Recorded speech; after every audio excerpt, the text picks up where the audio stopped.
পাকিস্তানের উপপ্রধানমন্ত্রীর সাথে বিএনপি জামাত ও এনসিপির বৈঠক। সম্পর্ক উন্নয়নে আলোচনা। আজ প্রধান উপদেষ্টার সাথে সাক্ষাৎ। সই হতে পারে কয়েকটি সমঝোতা স্মারক। নির্বাচন নিয়ে সরকার চাপ দিলে পদত্যাগের হুমকি সিইসির। ভোট কেন্দ্র দখল করতে এলে দাঁত ভাঙার জবাব। কোনো ষড়যন্ত্রই ভোট বানচাল করতে পারবে না, হুঁশিয়ারি স্বরাষ্ট্র উপদেষ্টার। উগ্রবাদ ছড়ানোর চেষ্টা হচ্ছে, মন্তব্য মির্জা ফখরুলের। উপদেষ্টারা অনেক ক্ষেত্রেই অসহায়, সবকিছু নির্ধারণ করেন আমলারা, বলেছেন নেতারা। ডাকসু নির্বাচন ঘিরে ছাত্র সংগঠনগুলোর আচরণ সন্তোষজনক, বলেছেন উপাচার্য। অতীতের রেকর্ড ভেঙে এবার প্রার্থী 462 জন। দেখছিলেন ক্রাউন সিমেন্ট সংবাদ শিরোনাম। এবারে বিস্তারিত। ঢাকা সফররত পাকিস্তানের উপপ্রধানমন্ত্রী ও পররাষ্ট্রমন্ত্রী মোহাম্মদ ইসাহাক দারের সাথে বৈঠক করেছে বিএনপির একটি প্রতিনিধি দল। রবিবার সন্ধ্যায় বিএনপি চেয়ারপারসন বেগম খালেদা জিয়ার সাথেও বৈঠকের কথা রয়েছে তার। ঢাকার পাকিস্তান দূতাবাসে শনিবার সন্ধ্যা 6টায় বিএনপির মহাসচিব মির্জা ফখরুল ইসলাম আলমগীরের নেতৃত্বে দলটির একটি প্রতিনিধি দল বৈঠকে বসেন। এর আগে বিকেল 5টায় মোহাম্মদ ইসাহাক দারের সাথে জামায়াতে ইসলামের সিনিয়র নায়েবে আমির ডক্টর সৈয়দ আবদুল্লাহ মোহাম্মদ তাহেরের নেতৃত্বে 5 সদস্যের প্রতিনিধি দল বৈঠক করেন। এ সময় পারস্পরিক স্বার্থে সংশ্লিষ্ট বিভিন্ন বিষয় এবং সার্ককে আরও গতিশীল করার বিভিন্ন বিষয়ে আলাপ হয় বলে জানান জামায়াতের নেতা ডক্টর তাহের। এর আগে পাকিস্তানের পররাষ্ট্রমন্ত্রীর সাথে বৈঠক করেন এনসিপির সদস্য সচিব আখতার হোসেনের নেতৃত্বে দলটির 7 সদস্যের একটি দল।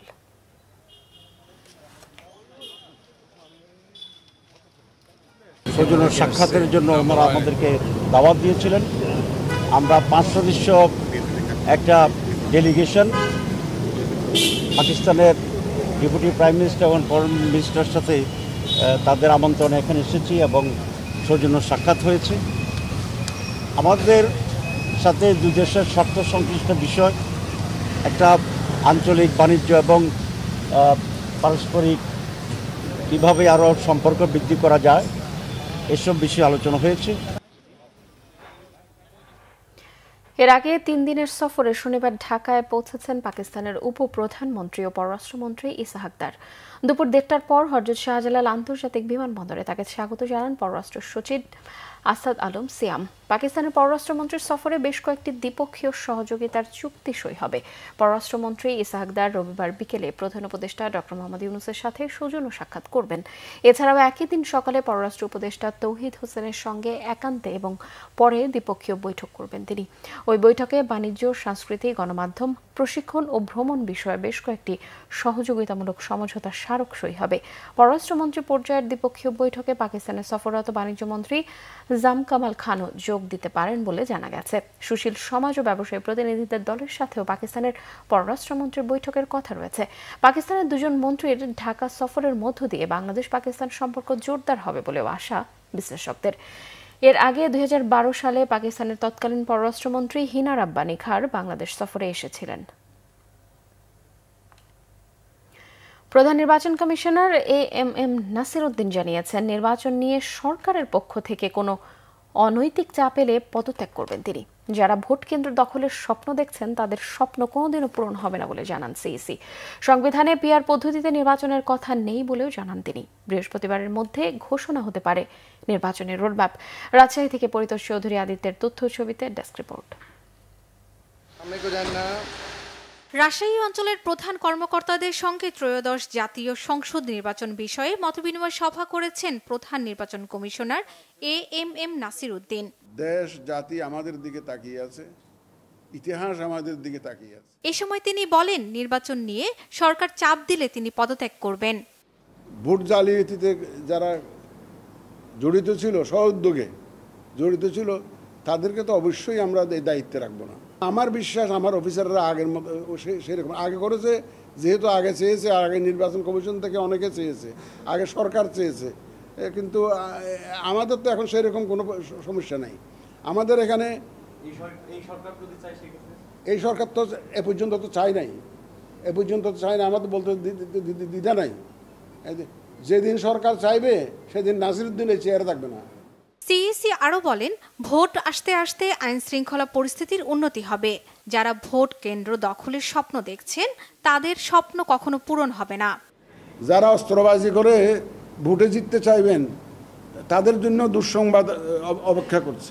সুতরাং অস্ত্র উদ্ধারের একটা অভিযান চলবে এবং ফিল্ড লেভেলে অ্যাডজাস্টমেন্ট যেটা অফিসারদের লেভেলে যে অ্যাডজাস্টমেন্ট প্রশাসন থেকে আরম্ভ করে পুলিশ এবং আমাদের নির্বাচন কমিশনের সেই অ্যাডজাস্টমেন্ট এটা একটা চলমান প্রক্রিয়া এবং ভোটকে সামনে রেখে আমরা কিন্তু এই অ্যাডজাস্টমেন্টগুলো করছি।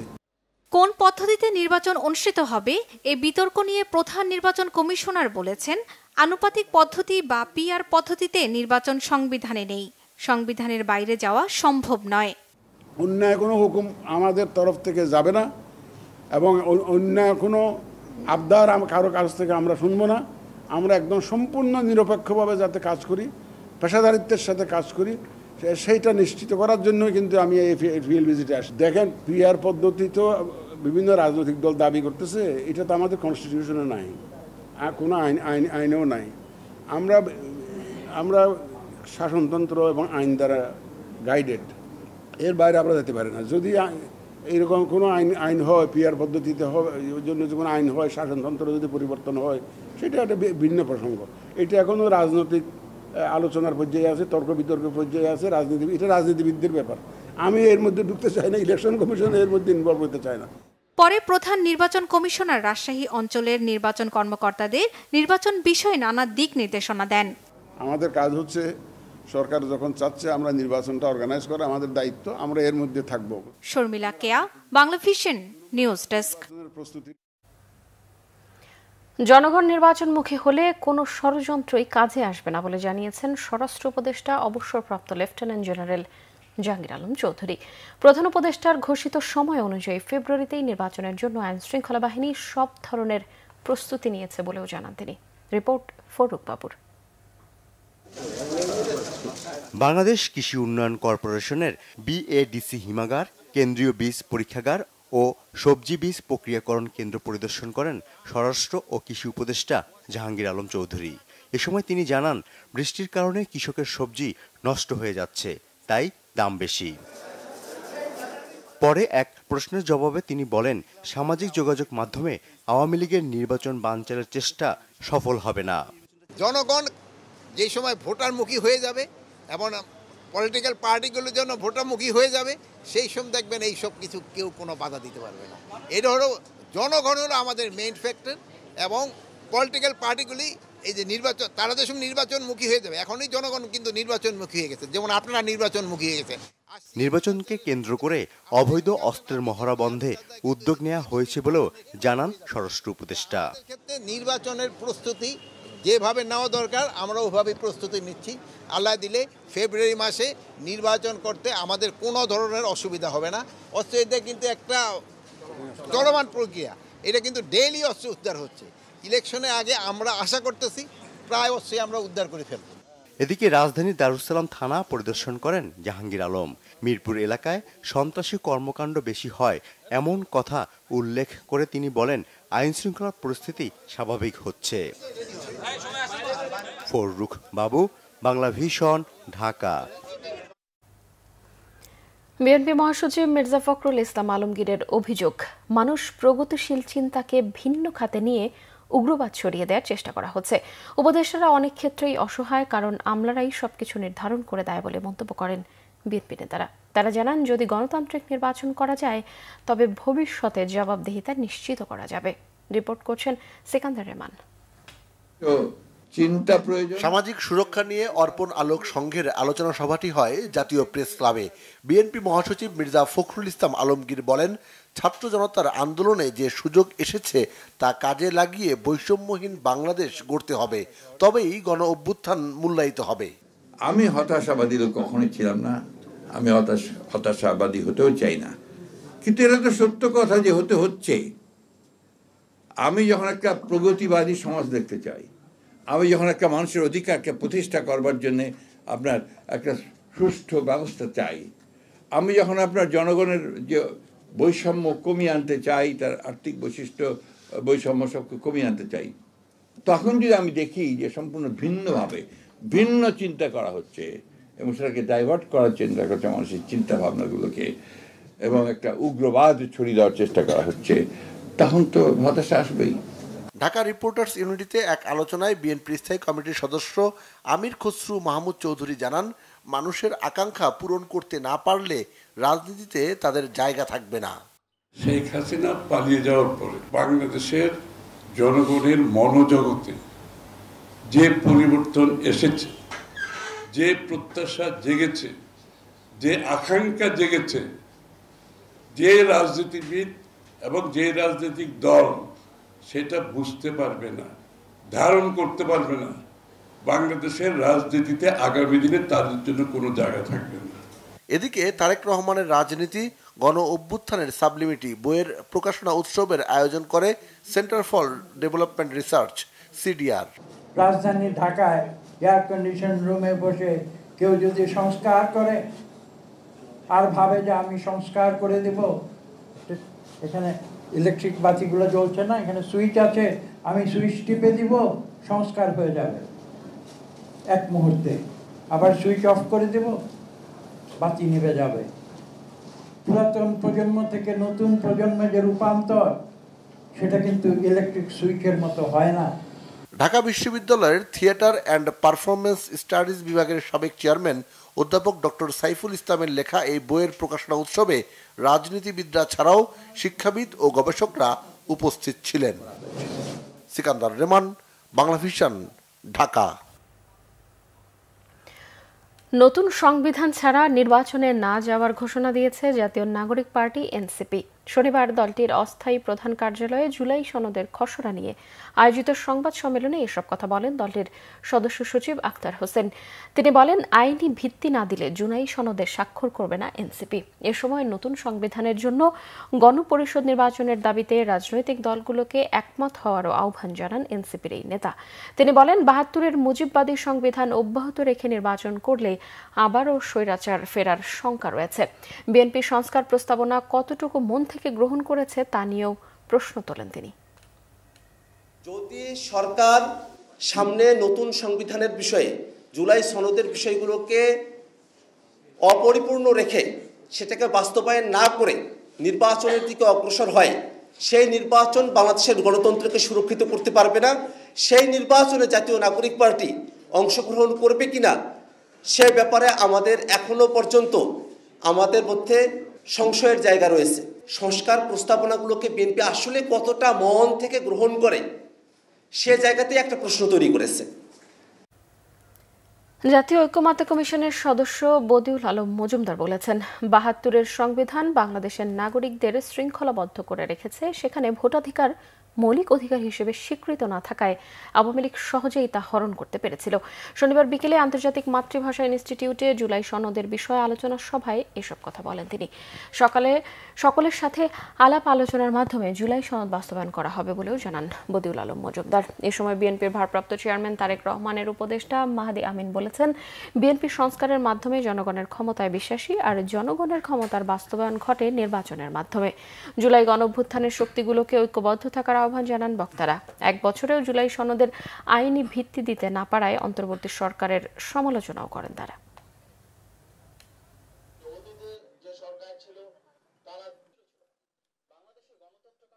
অনেকেই আছেন যারা ৫ই আগস্টের পরে সর্বপ্রথম সংস্কার নিয়ে কথা বলছেন, আমরা তো তা করছি না। বিএনপি তো অনেক আগে থেকে সংস্কারের কথা বলছেন। বিএনপি সেই দল যেটা সবসময় বলি যে জনগণের ক্ষমতায়নটা খুব বেশি ইম্পর্টেন্ট। ডেমোক্রেটিক সিস্টেম কি, জনগণের ক্ষমতায়ন আমরা বুঝবো কিভাবে? একটা নির্বাচনের মাধ্যমে বুঝবো। ৭২ সালের সংবিধান কিন্তু আমাদেরকে বহু অংশে শৃঙ্খলিত করেছে। যেমন ৭২ সালের সংবিধানে আমাদের মৌলিক অধিকারের মধ্যে কিন্তু ভোটাধিকার কিন্তু নাই, যার ফলে তারা ওই যে ভোটাধিকার আমাদের হরণ করতে পেরেছে। এবং যেই সংবিধানে এই অধিকারগুলো যত বিস্তৃত হয় তত বেশি মানুষ ফ্রিডম এবং অধিকার উপভোগ করে। ঢাকা বিশ্ববিদ্যালয়ের উপাচার্য অধ্যাপক ডক্টর নিয়াজ আহমেদ খান বলেছেন, ডাকসু নির্বাচন ঘিরে কিছু সমস্যা থাকলেও ছাত্র সংগঠনগুলোর আচরণে আশাবাদী হয়ে উঠেছে প্রশাসন। যতক্ষণ সবাই উপাচার্যের হাত ধরে থাকবেন ততক্ষণ তিনি মাঠে থাকবেন বলেও জানান নিয়াজ আহমেদ খান। এদিকে ডাকসু নির্বাচনের প্রধান রিটার্নিং কর্মকর্তা জানিয়েছেন, অতীতের সকল রেকর্ড ভেঙে এবার নির্বাচনে প্রার্থী সংখ্যা ৪৬২ জন। মুহিবের রিপোর্টে বিস্তারিত। ঢাকা বিশ্ববিদ্যালয়ের কালো দিবসের আলোচনা সভা অনুষ্ঠিত হয় টিএসসি মিলনায়তনে। সভা শেষে সাংবাদিকদের সাথে কথা বলেন উপাচার্য অধ্যাপক ডক্টর নিয়াজ আহমদ খান। তিনি বলেন, নানা মতানৈক্য থাকলেও মোটা দাগে ডাকসু নির্বাচনে অংশ নিচ্ছে ছাত্র সংগঠনগুলো, আর এতে বিশ্ববিদ্যালয়ের সাধারণ শিক্ষার্থীদের মাঝে আনন্দ উৎসব বিরাজ করছে বলেও মনে করেন তিনি। এখন পর্যন্ত আমাদের ছাত্র সংগঠনগুলো যে আচরণ করেছে তাতে আমরা আশাবাদী। অত্যন্ত আনন্দ এবং উদ্দীপনা সাধারণ শিক্ষার্থীদের মধ্যে ছড়িয়ে গেছে, সেটি আমাদের বিরাট একটি শক্তি। এই আয়োজনে সবাই যতক্ষণ আমার হাত ধরে থাকবেন ততক্ষণ আমি মাঠে থাকব। যেখানে আমার হাত ছেড়ে দেবেন আমি পরিষ্কার আপনাদেরকে ডেকে বলে দেব যে এই জায়গাতে আমার বাধা হচ্ছে। প্রধান রিটার্নিং কর্মকর্তা জানিয়েছেন, ত্রুটি বিচ্যুতির কারণে যাদের মনোনয়নপত্র বাতিল হয়েছে তাদের করা আপিলের পর যাচাই বাছাই শেষে প্রকাশিত হবে চূড়ান্ত প্রার্থী তালিকা। বিপুল সংখ্যক প্রার্থী হওয়ায় ব্যালট বক্স নিয়ে দুশ্চিন্তার কথাও জানান তিনি। যাদের মনোনয়নপত্র আমরা বিভিন্ন ত্রুটির কারণে আমরা স্থগিত রেখেছি, তারা এর ভিতরে 28-29 জনের মতো এর ভিতরে আপিল করেছে। আগামীকাল সকালে আমাদের আপিল নিষ্পত্তি বোর্ড আছে, সেখানে তাদের মনোনয়নপত্রের বিষয় সিদ্ধান্ত হয়ে যাবে। আমরা আশা করতেছি কালকের ভিতরে এটা সলভ হয়ে যাবে। এদিকে আনুষ্ঠানিক প্রচার প্রচারণার বিধিনিষেধ থাকলেও মধুর ক্যান্টিনের সামনে আনাগোনা বাড়ছে প্রার্থীদের। আছে নির্বাচন নিয়ে নানা শঙ্কাও। এসএম হলে তো জুলিয়াস সিজার তালুকদার আমাদের উপর, আমি নিজেও ভিকটিম ছিলাম সেখানে, যে আমাদের উপর যে ডিম নিক্ষেপ করে হামলা করে ছেলেদের উপর। তো আসলে কোনো আসলে ঘটনারই কোনো সুষ্ঠু পদক্ষেপ বিশ্ববিদ্যালয়কে নিতে দেখছি না। 3 তারিখ নীল দলের যে সকল চরমপন্থী শিক্ষক শেখ হাসিনার পক্ষ নিয়েছিল তাদের কোনো বিচার আওতা আনা হয়নি। ঢাকা বিশ্ববিদ্যালয় প্রশাসনিক ভবনের বিভিন্ন কর্মচারী কর্মকর্তা যারা 3 তারিখ শেখ হাসিনার পক্ষে রাজপথে মিছিল করেছে তাদের বিচারে আওতা হয়নি। সুতরাং আমার মনে হয় এই যে বিচারহীনতা সংস্কৃতি, এই বিচারহীনতা সংস্কৃতি কিন্তু একটি সুস্থ সুন্দর অংশগ্রহণমূলক মডেল ডাকসু নির্বাচনের ক্ষেত্রে অন্তরায় হয়ে দাঁড়াবে। আমাদের বন্ধুপ্রতিম অথবা প্রতিপক্ষরা তারা আমাদেরকে আদর্শিকভাবে আমাদের কাজের মাধ্যমে মেধার মাধ্যমে তারা আমাদেরকে মোকাবেলা করতে না পেরে তারা ক্রমাগত আমাদের বিরুদ্ধে প্রপাগান্ডা করছে, আমাদের বন্ধুদের বিরুদ্ধে সাইবার বুলিং করছে। আমরা সবাইকে আহ্বান করছি, আসেন এই ধরনের কাদা ছড়াছড়ি আমরা বন্ধ করি। 19 সালে যে ছাত্রলীগ নেতা সেই সময় হামলা করেছে আমাদের উপরে, ফৌজদারি অপরাধে অভিযুক্ত। ছাত্রলীগ বলে যে আজীবন খারাপ থাকবে এটা আমরা বলি না, মানুষ ধর্ম পরিবর্তন করে, মানুষ ভালো হয়, কিন্তু ফৌজদারি অভিযুক্ত একজন ব্যক্তি তার বিচার ছাড়া সে কিভাবে প্রার্থী হয়? সংশ্লিষ্টরা মনে করছেন এই ডাকসু নির্বাচন এককভাবে ঢাকা বিশ্ববিদ্যালয়ের প্রশাসন অথবা নির্ধারিত কোনো মহলের বিষয় নয়। মুহিবুল্লাহ মুহিব, বাংলা ভিশন, ঢাকা। প্রধান উপদেষ্টার প্রেস সচিব শফিকুল আলম বলেছেন, মার্কিন শুল্ক ছিল সরকারের জন্য সবচেয়ে বড় চ্যালেঞ্জ, সেটাতেই সরকার সফল হয়েছে। শনিবার রাজধানীতে এক সেমিনারে প্রেস সচিব জানিয়েছেন, শুল্ক যতটুকু কমিয়ে মার্কিন বাজারে যাওয়া যায় সেটি ছিল সরকারের বড় পরিকল্পনা। অনেকে বলেছিলেন এটা দুর্বল সরকার, ট্যারিফ কমাতে পারবে না। এটা নিয়ে অনেকেই ঘোলা পানিতে মাছ শিকারও করতে চেয়েছিলেন। অনেকে বলতে চেয়েছেন এই সরকারের অবস্থান নেই দুর্বল, কিন্তু সেটি সঠিক হয়নি। মার্কিন বাজারের পাশাপাশি অন্যান্য বাজারেও হিসাব কষতে হয়েছে। শুল্ক আরও কমিয়ে আনার চেষ্টা চলমান থাকবে বলেও জানান প্রেস সচিব।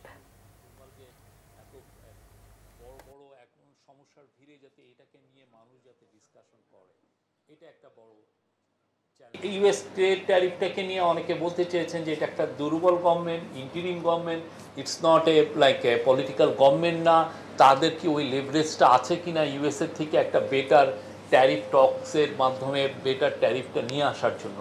প্লাস অনেকে খুব হাইলাইট করলেন এনডিএ, এবং এটা একটা আমরা বলবো যে পুরো জিনিসটাকে একটা অনেকে এটার থেকে ঘোলা পানিতে মাছ শিকার করতে চেয়েছেন। তো আমরা কিন্তু এই গভর্নমেন্ট কিন্তু প্রথম থেকে কনফিডেন্ট ছিল we can secure a better deal. বিএনপির চেয়ারপারসন বেগম খালেদা জিয়ার রাজনৈতিক উপদেষ্টা ও আলহাজ আমানুল্লাহ আমান বলেছেন, বাংলার মাটিতে আওয়ামী লীগ আর রাজনীতি করতে পারবে না, তারা ফ্যাসিস্ট হিসেবে চিহ্নিত হয়েছে। শনিবার বিকেলে কেরানীগঞ্জের কলাতে ইউনিয়নের 9 নম্বর ওয়ার্ড বিএনপির কার্যালয়ের উদ্বোধনকালে প্রধান অতিথির বক্তব্যে তিনি এসব কথা বলেন। তিনি আরো বলেন, বাংলার জনগণ আওয়ামী লীগকে এখন খুনি হিসেবে চেনে। কিছুদিনের মধ্যেই বিচারের মাধ্যমে শেখ হাসিনা সহ আওয়ামী লীগের মন্ত্রী এমপিদের ফাঁসি হবে, তা দেখবে দেশের জনগণ। তিনি বলেন, শেখ হাসিনা পালানোর 2 দিন আগে অহংকার করে বলেছিলেন শেখের বেটি পালায় না। আজ কোথায় তার সেই অহংকার? তিনি বলেন, খালেদা জিয়া একজন সেক্টর কমান্ডারের স্ত্রী, 3 বারের প্রধানমন্ত্রীকে মিথ্যা মামলা দিয়ে 6 বছর জেল খাটানো হয়েছে, তাকে চিকিৎসার জন্য বিদেশে যেতে দেওয়া হয়নি। দেশের মানুষ তা ভুলে যায়নি। আমানুল্লাহ আরো বলেন, আগামী নির্বাচনের পর হবে বেগম খালেদা জিয়ার সরকার, তারেক রহমানের সরকার।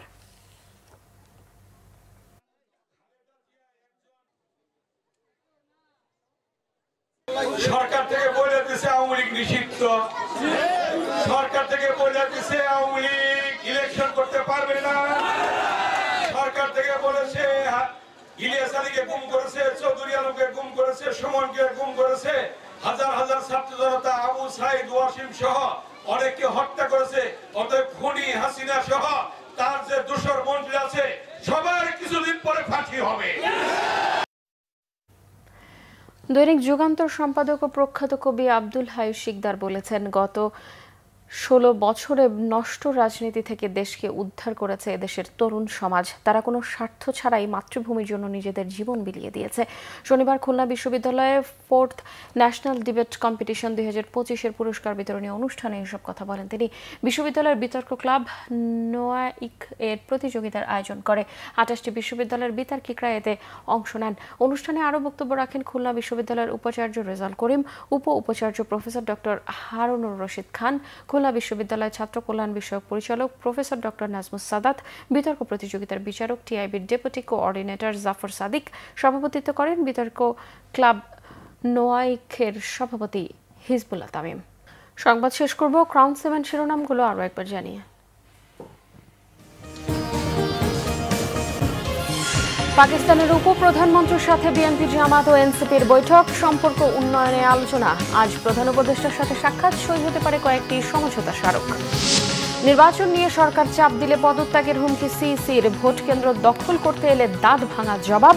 কোনো ষড়যন্ত্রই ভোট বানচাল করতে পারবে না, হুঁশিয়ারি স্বরাষ্ট্র উপদেষ্টার। উগ্রবাদ ছড়ানোর চেষ্টা হচ্ছে, মন্তব্য মির্জা ফখরুলের। উপদেষ্টারা অনেক ক্ষেত্রেই অসহায়, সবকিছু নির্ধারণ করেন আমলারা, বলেছেন নেতারা। ডাকসু নির্বাচন ঘিরে ছাত্র সংসদ সংগঠনগুলোর আচরণ সন্তোষজনক, বলেছেন উপাচার্য। অতীতের রেকর্ড ভেঙে এবার প্রার্থী 462 জন। দর্শক, এই ছিল এখনকার মতো। পরের সংবাদ সকাল 7:30টায় দেখার আমন্ত্রণ রইল। এছাড়া বাংলাদেশের সংবাদ সংশ্লিষ্ট অনুষ্ঠান দেখতে ভিজিট করুন www.bbnews24.com ও facebook.com/bangladeshinews এবং সাবস্ক্রাইব করুন youtube.com/bangladeshinews। এতক্ষণ সঙ্গে থাকায় ধন্যবাদ সবাইকে।